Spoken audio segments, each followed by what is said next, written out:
In the world of crossover SUVs, the Tucson has always been one of the top players. It's been multiple generations of this car from Hyundai, and I honestly think that this generation has to be the best looking and the one packed with the most amount of features. Here are my 5 top things about the 2023 Hyundai Tucson. I'm Aiden, and you're watching God Next.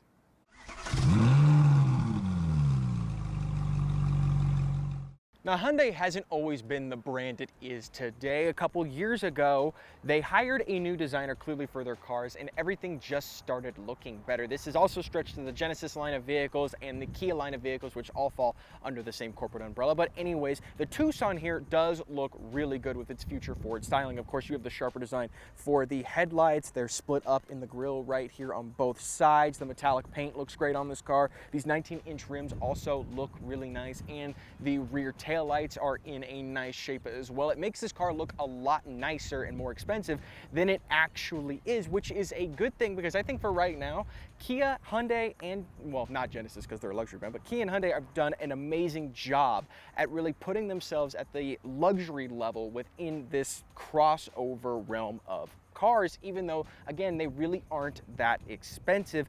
And this luxury and future forward styling also carries over into the interior as well. Now, like I said on the exterior about future forward styling, the Hyundai Tucson also has that characteristic on the inside of the car. This looks a lot different than the Tucson would have looked about 5 to 10 years ago, where it just looked like a budget crossover SUV, but not so much anymore. Now, of course, this isn't the 2025, which has the 2 large iPad-sized screens that span the dashboard, but this still isn't bad. You have an embedded screen in the dashboard, and this infotainment system is still pretty good. They've integrated all of these touch-sensitive buttons that way to reduce the clutter. I think it's knurling. I don't review enough nicer cars to know that, but this knurling on the dials for the volume and the tuner, and even on the lighting on the left stalk for the turn signal. Overall, it is a really nice interior. The steering wheel is really cool looking, and it's comfortable. These leather seats are nice and soft. The armrests are nice and soft. Basically, anywhere you're going to be touching, Hyundai's made sure that you're going to be comfortable. Although, I will say this begins to feel like a budget interior once you start to poke around and feel on other materials. Shifter's not great feeling, you know. The white plastic that they got going on gets dirty pretty quickly. So, but if you just take it at face value, it's still a pretty nice looking interior. Now, of course, with a vehicle as economical on price as this one, it's supposed to have pretty good fuel economy, and it does. It's powered by a 2.5-liter inline 4, 187 horsepower. Not much, but you're not going to need much horsepower for a car like this. It'll get 25 miles per gallon in the city and 32 miles per gallon on the highway. For a non-hybrid vehicle, and all things considered, I'd say that's pretty good for something that can haul around 5 people. So yeah, if you're looking for a pretty fuel efficient car out there, you know, and you're looking for a crossover and to carry other people, this is not a bad option, around 28 miles per gallon combined.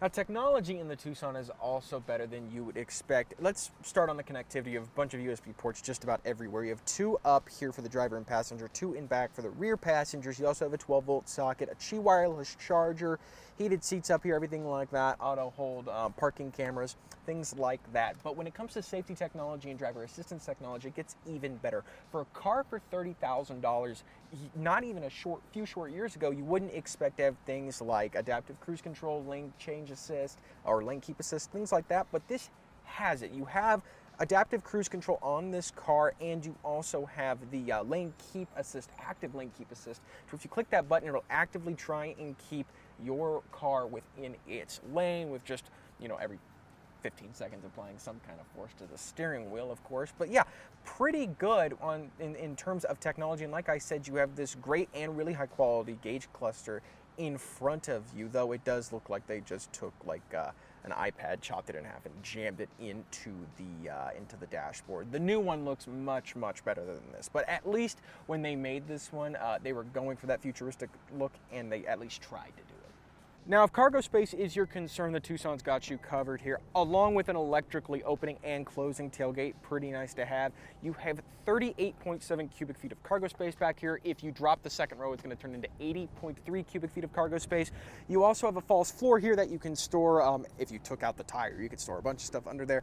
And the load lift to get stuff into the back still is pretty low, so it's really not that hard to do it at all. You also have a 12-volt socket, 180 watts on the side right here, some other clips, and even a cargo cover, just in case you're trying to hide all of your nefarious deeds from other people seeing into the back of your car. So practicality and storage-wise, this thing is great, and it's actually a lot larger back here than I initially thought.